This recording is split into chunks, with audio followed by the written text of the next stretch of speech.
Welcome, I'm Hannah Suarez, and today we have Barry Harrigan, the founder of DemandScience, sharing with us about his entrepreneurial journey of using science and marketing to bring innovation and leadership to the three tech megawaves of our recent history: the PC desktop revolution, the internet, and now AI.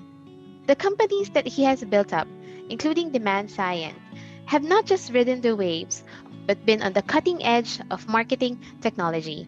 And he's here to tell us all about it. Barry, thank you for joining us today. Our first question. The name of our company has always been Demand Science in the Philippines for the past 10 years.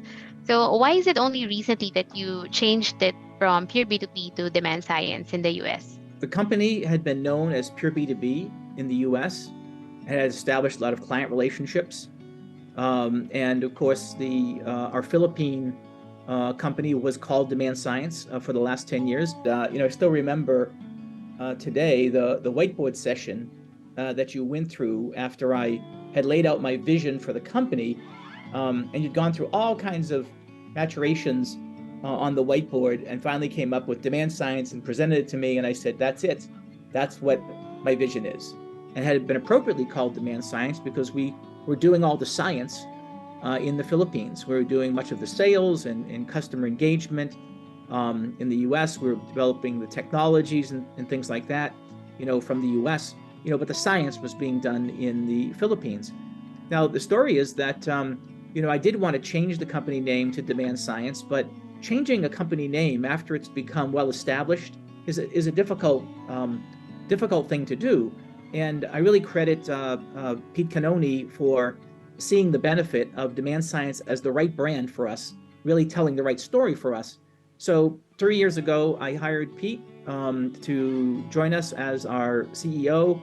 And I told the story about where we are, our heritage, who we are as a company. And he said, Barry, DemandScience is the right name. We need to change that name to DemandScience.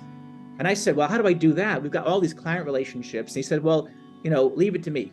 And so he did it, and he's done a great job with it. That's why you'll see that we got very involved in things like sports marketing and different ways that we branded the company and got attention through the PGA and other efforts that really helped bring the company through a name change. And I feel good about that because I always thought of us as DemandScience, and now we're appropriately named that way. Interesting that name Demand Science. Why science? So 10 years ago, as we're really starting to build out our pure B2B company and really studying the application of B2B and all the different processes and methods that are going to have to support what is a really complicated system of marketing. It's much more complicated than consumer marketing. And of course, over the last 10 years, it's become, increasingly more complicated. I usually equate it to B2B marketing being the chess players and sometimes the three-dimensional chess players as opposed to consumer marketers that are playing checkers. Well, with all of that complexity, we needed to hire staff. And in the U.S., there was a lot of effort to organize the strategy and consider the technologies that we would want to use. But what concerned me was really getting at the science. The science is really hard work. The science requires, the detailed documentation of all of your methodology, all the schematics, all the analytics, and then being able to do that in a long form, subjected to peer review, so that you can then work on tweaking it, changing it, making it better. That was a heavy lift in the US. We just simply didn't have the manpower. But in the Philippines, we had, the best and brightest working for us, and we could really get into the science behind every process that we had to organize for in the B2B marketplace. The business, quickly became driven from the Philippines, where we had young people, very smart, with the curiosity to experiment and try things. We used to call it fail fast. That was our philosophy in the Philippines. And we just had the benefit of a tremendous amount of curious minds, a lot of creativity. At the same time, we took the science seriously. We documented everything that we did. I remember my son working on this 10 years ago, and just having Visio documents, as far as the eyes could see, of every business process that we were trying to experiment with, that we were documenting, and ultimately that we were sharing around the organization to try to see if we could make them better. Just how do we make them 10% better, 10% better? So each of our areas in the Philippines, we developed as a scientific practice with the idea that they'd all have to be documented. Every detail would have to be documented. The idea being that you can't automate something if you don't know how to do it manually. And so the effort was to get into the detailed science behind every single process that we would have to build. It's an arduous effort. It's an effort, by the way, frankly, that Americans weren't used to doing. That's a tremendous amount of work, and we benefited from a very sophisticated Filipino workforce that had made a science out of business process outsourcing, and we benefited from that enormously from the start. Tell us your earliest experience in applying marketing and science together during your career. I benefited enormously from some mentors right out of college.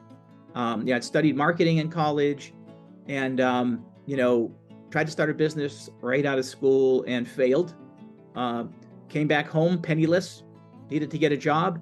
And fortunately, one of my marketing professors, who had taken interest in me, had gotten a directorship for a British travel company that was coming to the United States. I knew nothing about them. They were called Saga Holidays, based in Folkestone, Kent, UK. And Saga would come to the United States, and they would be trying to bring their very disruptive way of selling package tours to over 60s, which was to do it by catalog, magazine, club, and the whole idea was they weren't using travel agents. That was incredibly disruptive in 1980. Now, just to set the scene for you, in 1980, there's no internet. In fact, I used to type memos on a typewriter. We communicated between the UK and the US by phone and telex. I'm sure, Hannah, you don't even know what a telex is, but it's that thing in the movies that goes da da da da da da da da da, and it's actually typing something out. That's how we communicated in 1982. So the company started, and I quickly learned that Saga Holidays was a formidable marketing company. In fact, they were the best direct marketing company in the world. It had been founded by a gentleman named Sidney Dahan, and his son was beginning to take over the business. His son was Raja Dahan. He's now Sir Raja Dahan because he was later knighted by the Queen for his contribution to commerce in the UK. And the US CEO's name was Jerry Foster.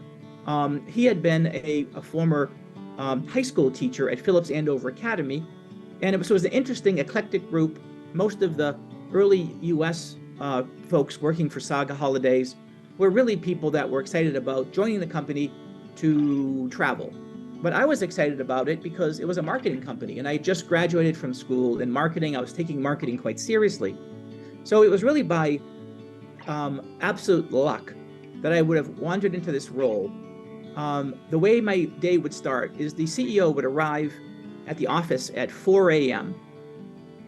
4 a.m. because, in the UK, that would be, 9 or 10 a.m. And as a result, the day would start. And the billionaire, Sidney Dahan, would begin to tell Jerry Foster, the CEO of Saga in the US, the startup, how to be a billionaire, or everything you can imagine about how to start this company in the US based on everything he had learned. And Sidney was a wonderfully colorful, self-made man, high school graduate, and just had built an organization that was remarkable at a time when really, there was only the earliest application of technologies.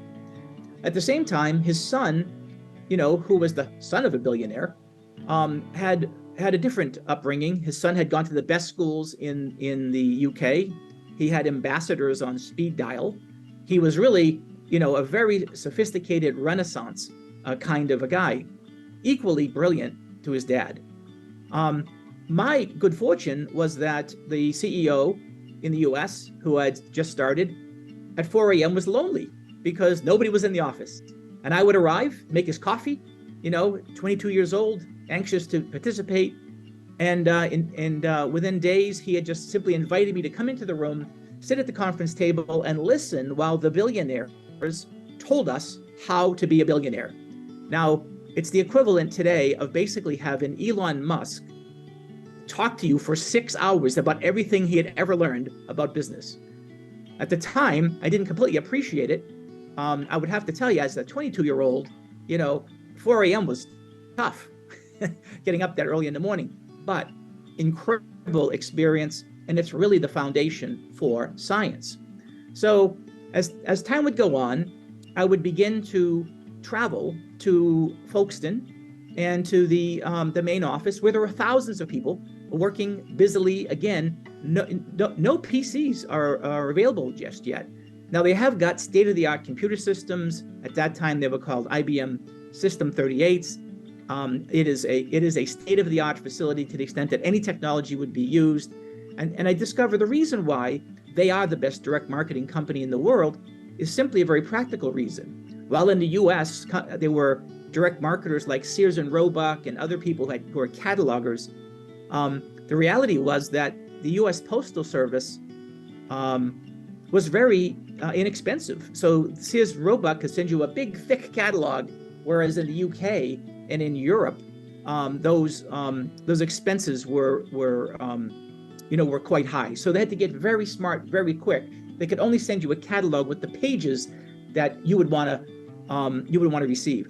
So they became a very sophisticated direct marketer, really experimenting at that time with what we call today intense data, gathering and surveying people, understanding, for example, where they wanted to travel around the world, what they'd want to pay, so we could introduce to them catalog pages that would be precisely targeted to their interests. So in the meantime, as I'm going over to the UK, I'm wondering why this organization, that's a marketing organization, has got some incredibly brilliant people that have come from kind of odd walks of life to be working in a marketing company. And it was really the genius of Raja Dahan. He had hired the best and brightest out of Oxford and Cambridge, people with scientific backgrounds, who would really tear apart every aspect of the travel industry, and specifically the marketing. So the way he did it was, we had people that might have been in sort of scientific kinds of fields, logic, maybe they were medicine, and the idea was, well, why don't you come and work for us at Saga, and you're going to get a chance to travel around the world. But we want you to apply your science to our direct marketing company. It was unbelievably exciting. It was also intimidating as hell. So what happened was, within a year or so, and the company, by the way, is absolutely rocking. I mean, this company, we went from 0 to 50 million in 3 years. I was part of the 5-person founding team, and I was the one running the marketing. So we were doing a very good job of applying everything we were learning from the UK. But, early on in that process, I was quite intimidated by these people in the UK. Extremely well educated, much more educated than I was, holding only a bachelor's degree from a small business school outside of Boston. So I asked my mentors, I said, look, I really think I ought to get my MBA, because, that would be a way of getting taken seriously in an environment where everybody was so incredibly well educated. Well, I got an interesting response. Sidney Dahan, high school educated, he said, nah, Barry, you don't need that. You don't need, just listen to us. We'll tell you how to be a billionaire. I was disappointed with that. But fortunately, Jerry Foster, who was an educator, and Roger Dahan understood what I needed. And they actually asked me to not consider an MBA and take an unconventional path. They said, Barry, we really would like you to focus on scientific fields. And so they sponsored my education at Harvard. And the idea was that they saw psychology as consumer marketing. They saw sociology as B2B marketing. And more importantly, they said, take the courses that are all about statistics and methodology, not the ones that are about clinical application. So that was really at the basis of what caused me to focus on science and marketing. It worked really well. Ultimately, as I studied and became a scientist, and I went back to Folkestone, I could now hold my own in conversations with folks that had studied decision sciences and logic and medicine and other scientific fields. So for me, it's quite natural that there's a connection between marketing and science. And it really was that inspiration that took me through my entire career. And it was the foundation for why today we're called DemandScience. What was your first experience with the internet? Well, my first experience with the internet was not a technical experience. I was actually operating a large marketing company focused mostly on insurance and telecom. And we took on an outside client, 9X, who was launching a new business program called Big Yellow. And Big Yellow was a first effort to sell internet yellow page advertising in 1995. In 1995, there was almost no advertising on the internet. This is prior to Google's dominance of search. I mean, you could certainly, the total amount of advertising in media sold at that time was less than $100 million. So it was a heavy lift to think that they were going to make this successful, and so much so that their union sales force, who were typically selling the print version of the Yellow Pages, had no interest in selling it. So they'd spent a lot of money building this technology on this new platform called the internet, and really had a difficult time bringing it to market. So they came to me. At that time, I built a reputation of being somebody who knew how to successfully sell new things to the small business markets. And so I took the project on, developed a lead generation effort to get people from my small business magazines to identify themselves as interested in buying internet yellow page advertising. So those words, internet yellow page advertising, I hoped would mean something to somebody, and that people would self-select and raise their hand. And they did. And a number of them, were quite interested, early adopters. They knew about the internet. We stood up a telemarketing group to call them and to sell them programs on the system.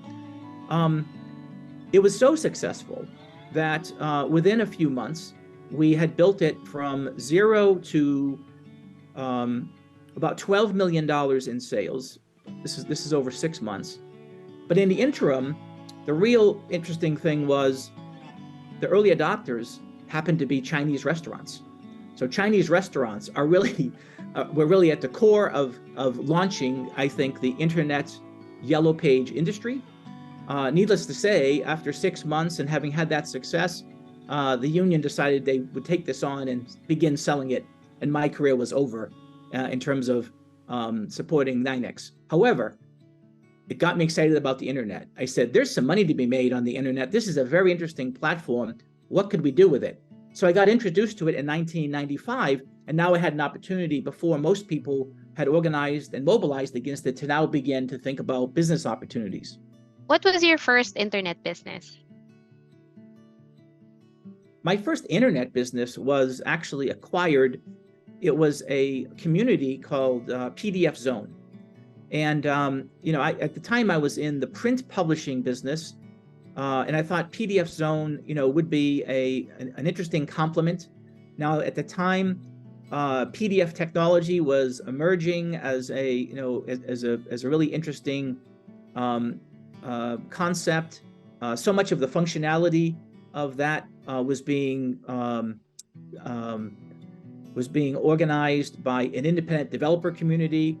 Adobe, by the way, had later, absorbed much of that functionality into their PDF technology. But before that happened, there were literally hundreds and even 1,000 developers who had various kinds flavors of products that were being offered.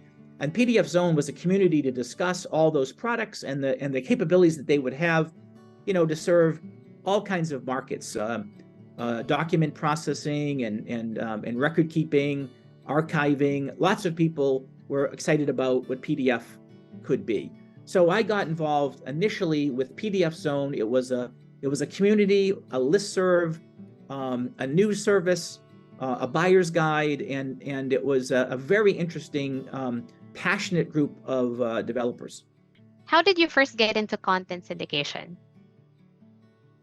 The story behind my first efforts in content syndication really date back to 1999, when I made a series of joint ventures with Pat McGovern, who was the CEO of IDG.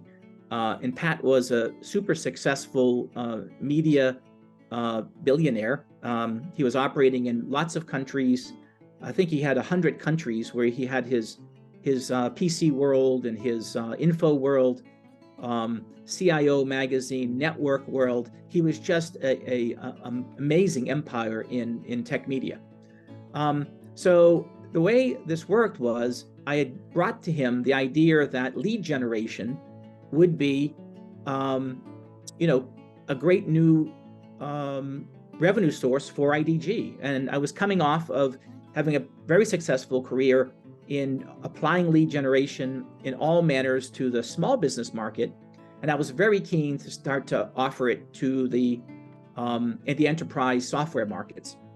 I also, at that time, I owned PDF Zone, and my thesis was that I could take the trusted content that IDG had, put it on PDFs, and I could email it to people and further supply and surround the buying process, which was much more complicated for technology than, for example, the small business market. For me, it was very intriguing that you could, shepherd along these complex buying processes using content. So that was 1999, and that's when we began to apply content syndication that was trusted content from IDG. We weren't yet doing it with the client's content. That came later. When was your first effort to do lead generation for technology companies? The first time I used to do lead generation for technology companies was about 1990. I was publishing the Desktop Publishers Journal, another publication called Publishing and Multimedia. And in order to compete with the big media companies, I began to use the qualification cards that would come in from my subscribers. And I'm sure many of the people listening to this won't know what a qualification card is, but business-to-business publications used to require you to fill out, extensive surveys about your buying patterns in order to determine if you were qualified to receive the magazine for free. That was an excellent way to get important data on people. And so what I decided to do was solicit those all through the year to give myself a steady supply of leads, and then I would use those to help, support the value of the advertising that we were selling. So I think that's the first time, maybe about 1990. Or actually still have some magazines kicking around here from that far back, and it was the qualification form. So that was not a form of content syndication. Content syndication came much later. What was the earliest time that you were generating intent data? The earliest time that we were generating intent data, really goes back to 1983, and that's really part of the story of working for Saga Holidays. And the idea was that, because we were trying to be efficient and build our catalogs precisely for each person, there was a technology called electronic binding that would have us bind sections of the catalog based on everybody's individual interests. So what we did is we would survey our would-be travelers and ask them where they wanted to travel and how much they wanted to pay, the nature and style of the travel. Were they interested in cruises or bus tours or things like that? And in accumulating all of that data, that would then inform our ability to electronically present to you the content that was most relevant to you. So really intent data was most useful for me starting in the catalog industry in the very early 1980s. What do you think about AI and how everybody is worried about their jobs? Well, this is not my first mega wave. Technology waves and what I call mega waves have happened throughout my career. So AI is really my third one. The first one was the PC revolution, and that started out in the very early 1980s. But my involvement with that was a little bit further along, more from 1985 to into the 1990s, with what was called the desktop publishing revolution. And desktop publishing was kind of a tributary of the PC mega wave, but it was a very important revolution because it really disrupted the entire graphics industry, which hadn't been disrupted since Gutenberg. And everybody feared of losing their jobs because they had these old processes for how they would handle graphics and how they would paste them up on boards and get them ready for press in a certain fashion, and all of that was getting disrupted. So everybody in the graphics industry feared for their life. And I felt that fear. And actually, I formed an organization called the National Association of Desktop Publishers, where we all could get together and commiserate about how the market was going to change. That was a wonderful experience. And in one of the first organizations that I launched personally in my career. So desktop publishing was very similar to the AI revolution, created a lot of fear, uncertainty, and doubt. Look, we eventually came through it. We adapted, people learned new skills. In fact, I would say that desktop publishing has democratized communication in a way that was never done before. Now, communication is no longer the purview of a few small specialty graphics people. Everybody now takes for granted the fact that they can all publish for themselves. So that was the first one. Then you fast forward to the internet revolution. Similarly, internet, I got involved in it very early in 1995 when I launched Big Yellow for 9X. And I wasn't part of the technology side at the time. I was developing the sales effort to have people be interested in internet yellow page advertising. The important thing was that experience in 1995 got me to understand that this internet was going to be something special. But it wasn't until about the year 2000 that the internet had developed enough momentum to where it had now gotten everybody all worked up into a frenzy, because it was about to completely disrupt all commerce and communication from a business standpoint. And again, everybody was worried about their job and climbing trees and jumping off buildings and all concerned. We got through it. It was fine. Everybody learned new skills, and I think today everybody would say to themselves, boy, we're better off for having the internet. It allows us to communicate, allows us to do things we never could do before. It connects us so closely. Here I am in the US and you're in the Philippines. Wouldn't have been possible before the internet, right? So now fast forward. We have the same thing going on. Internet isn't the AI is not brand new, but AI is now beginning to catch enough momentum that everybody is now in that fear, uncertainty, and doubt phase. They're all worried about it. I will tell you, we're going to get through it. We're going to master it. We're going to learn from it, and we're going to be better for it. And we're going to look back on it and have stories to tell of how we were all worried and it was all just fine. What's your vision for Demand Science? Well, I'm really excited about what is happening in the market today. And 3 years ago, I retired and I took a step back, and that gave me an opportunity to do some things, in life that few people get a chance to do. That included starting my charity, focusing on things that I thought were most important to me.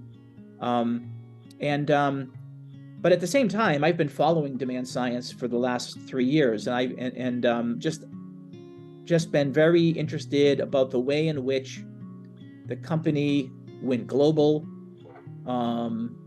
the company added so many smart technologists.